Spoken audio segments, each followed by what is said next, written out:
이번 시간에는 우리 UML의 다이어그램에 대해서 같이 한번 살펴보도록 하겠습니다.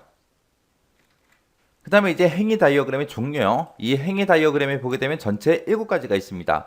자, 유스케이스 다이어그램이라는 게 있고, 시퀀스가 있고, 그 다음에 커뮤니케이션이 있고, 상태가 있고, 그리고 우리 활동이 있고, 상호작용 개요 다이어그램이라는 게 있고, 타이밍 다이어그램이라는 게 있고, 이런 것들이 있습니다. 자, 그럼 이것들 이제 하나씩 좀 살펴보자고요. 자, 첫 번째 거 이제 유스케이스 다이어그램이요. 유스케이스 다이어그램이다 라고 하게 되면 얘는 이제 사용자의 요구를 분석하는 거를 보고 우리가 유스케이스 다이어그램이라고 해요. 얘는 이제 기능 모델링 작업에서 사용을 합니다. 그래서 얘는 이제 액터, 사용자와 유스케이스, 사용 사례로 그렇게 구성이 돼요. 그래서 얘는 이제 사용자 시각에서 소프트웨어의 범위와 그 기능을 설명하는 설계 표기법을 보고 우리가 유스케이스 다이어그램이라고 그렇게 이제 부르는 거예요. 그래서 사용자 시각에서 본 그 시스템의 행위, 사용자가 할 수 있는 기능, 그런 것들을 이제 표현한 거다. 만약에 이제 국세청 홈페이지가 있다고 생각해 보세요. 국세청 홈페이지에 고객이 들어갔을 때는 할 수 있는 게 몇 가지 없어요. 뭐 회원가입하는 거 있겠죠? 그리고 거기서 이제 세금 납부하는 것도 있을 거고, 세금을 이제 조회하는 것도 있을 거고, 있을 거예요. 주요 기능이 이제 그런 것들이잖아요. 그런 것들을 이제 그림 형태로 이제 표현한 걸 보고 우리가 유스케이스 다이어그램이라고 그렇게 이제 부릅니다. 만약에 쇼핑몰이다. 그러면 거기서 할 수 있는 건 뭐 있어요? 고객 입장에서 할 수 있는 거는 회원가입할 수 있죠. 그리고 물건 조회할 수 있고요. 물건 주문할 수 있고요. 그리고 배송 조회 같은 것도 할 수 있겠죠. 그런 것들을 나타낸 게 이제 유스케이스 다이어그램이요. 그 다음에 이제 두 번째 이제 시퀀스 다이어그램이요. 시퀀스 다이어그램은 상호작용하는 그런 시스템이나 객체들이 주고받고 하는 그런 메시지를 이제 표현한 걸 보고 우리가 시퀀스 다이어그램이라고 합니다. 그 다음에 이제 커뮤니케이션 다이어그램이요. 얘는 이제 동작에 참여하는 객체들이 주고받고 하는 그런 메시지랑 객체들 간의 연관관계를 표현하는 그런 다이어그램을 보고 우리가 커뮤니케이션 다이어그램이라고 합니다. 그래서 커뮤니케이션 다이어그램은 예를 들어서 사용자가 있고 그 다음에 이제 서버가 있어요. 서버가 있고 그 다음에 우리 DB가 있을 때 얘네들끼리 뭔가를 이제 주고받고 할 거 아니에요. 만약에 사용자가 어떤 특정 홈페이지에 들어가려고 해요. 홈페이지 주소를 땅 하고 입력을 하게 되면 그 데이터가 이제 서버로 가겠죠. 그래서 이제 홈페이지 요청을 할 거예요. 그러면 이 서버는 이 데이터베이스에서 이제 데이터를 검색을 할 거예요. 검색을 하고 그 검색된 그 결과를 서버로 다시 되돌려주고 이 서버는 다시 사용자한테 되돌려주겠죠. 이런 식으로 이제 동작에 참여하는 객체들이 주고받고 하는 그런 메시지들이랑 그리고 객체들의 연관관계를 이제 표현하는 거, 그런 걸 보고 우리가 커뮤니케이션 다이어그램이라고 합니다. 그 다음에 이제 상태 다이어그램이요. 상태 다이어그램은 말 그대로 상태를 표시해 주는 거예요. 그래서 하나의 객체가 자신이 속한 그 클래스의 상태 변화, 혹은 다른 객체와의 상호작용에 따라서 상태가 어떻게 변화가 되는지 그걸 이제 표현해 주는 게 우리 상태 다이어그램이요. 상태 다이어그램은 이제 가장 대표적인 게 우리 운영체제 보면 뭐 실행이 있고 그 다음에 우리 준비 단계가 있고 준비가 있고 그 다음에 대기가 있고 해서 우리 운영체제 보게 되면은 프로세스 세 가지 상태가 있죠. 그거 이제 생각하시면 돼요. 그래서 이 상태 다이어그램이라는 거는 럼바우 객체지향 분석 기법에서 동적 모델링에 이제 활용되는 게 우리 상태 다이어그램이요. 그 다음에 이제 활동 다이어그램이요. 활동 다이어그램 그러면 뭘 생각하면 되냐? 우리가 순서도 생각하시면 돼요. 순서도.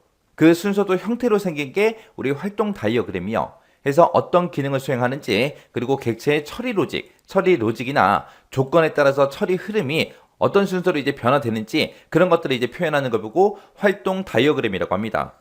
그 다음에 이제 상호작용 개요 다이어그램이라고 있어요.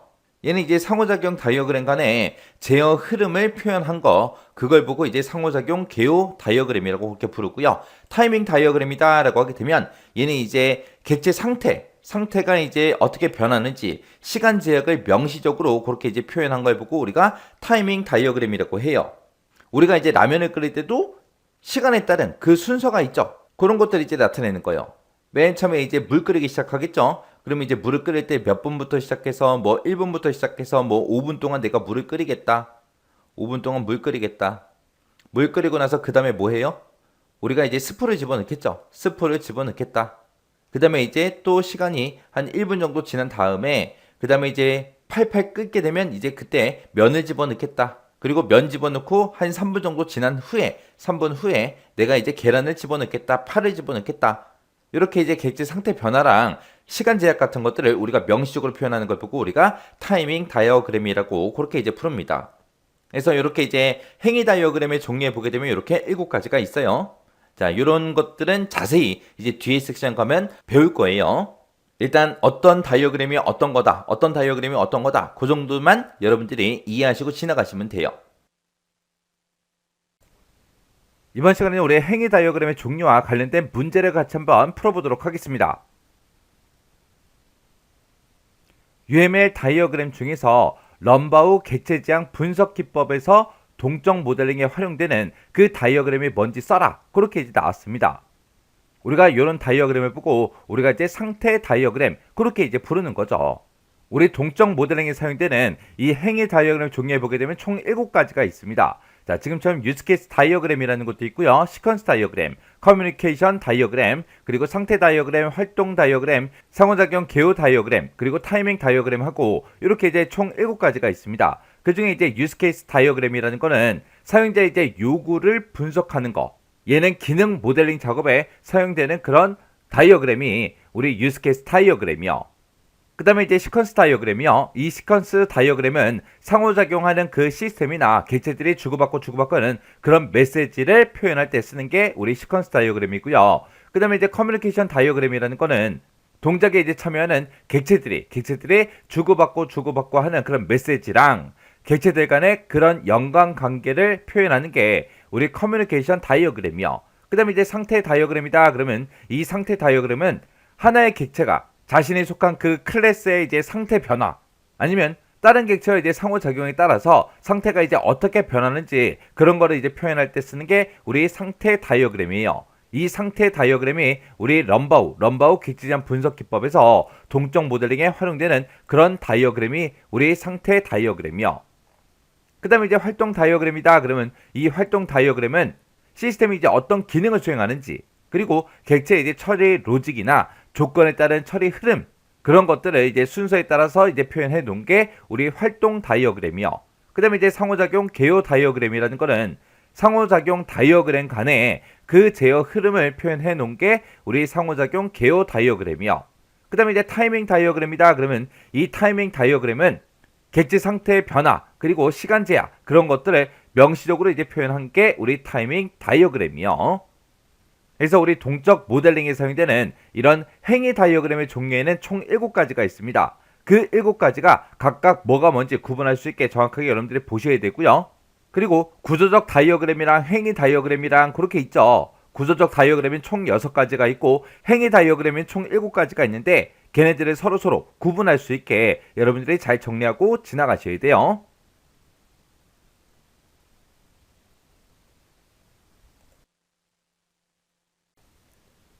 이번 시간에는 우리 행위 다이어그램의 종류와 관련된 문제를 같이 한번 풀어보도록 하겠습니다. 다음 보기에 이제 다이어그램 중에서 행위 다이어그램을 모두 골라서 기호를 쓰시오. 그렇게 나왔습니다. 우리 다이어그램의 종류에 보게 되면 크게 정적 모델링에서 사용하는 구조적 다이어그램이라는 게 있었고요. 그리고 동적 모델링에 사용되는 행위 다이어그램이라는 게 있었죠. 그때 구조적 다이어그램의 종류에는 총 6가지가 있었고 행위 다이어그램의 종류에는 총 7가지가 있습니다.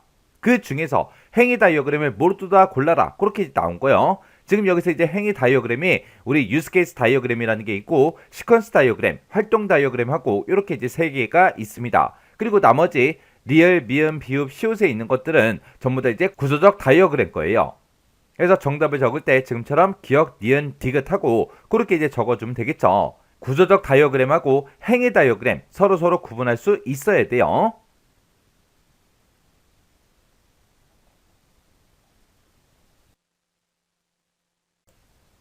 이번 시간에는 우리 행위 다이어그램의 종류와 관련된 문제를 같이 한번 풀어보도록 하겠습니다. UML 다이어그램에 대한 설명인데 가로 1, 2번에 들어갈 그 알맞은 다이어그램을 써라. 그렇게 나왔습니다. 자, 여기 보니까 동그라미 1번이 있고 동그라미 2번이 있죠. 자, 동그라미 1번은 객체들 그 사이에서 메시지를 교환을 나타낸대요. 그런 다이어그램을 보고 우리는 시퀀스 다이어그램 그렇게 이제 부르는 거죠. 그리고 동그라미 2번이요. 땡땡은 하나의 이제 객체가 가진 그 상태와 그 상태의 변화 혹은 다른 객체와의 상호작용에 따라 상태가 어떻게 변하는지 그걸 이제 나타내는데요. 이런 다이어그램을 보고 우리가 이제 상태 다이어그램 그렇게 이제 부르는 거죠. 그래서 동그라미 1번에 시퀀스 다이어그램, 동그라미 2번에 상태 다이어그램 하고 지금처럼 이렇게 이제 정답을 써주면 됩니다. 그래서 우리 다이어그램의 종류가 많긴 하지만 어떤 다이어그램이 어떤 특징을 가지고 있는지는 정확하게 구분할 수 있게 잘 보고 지나가시기 바랍니다.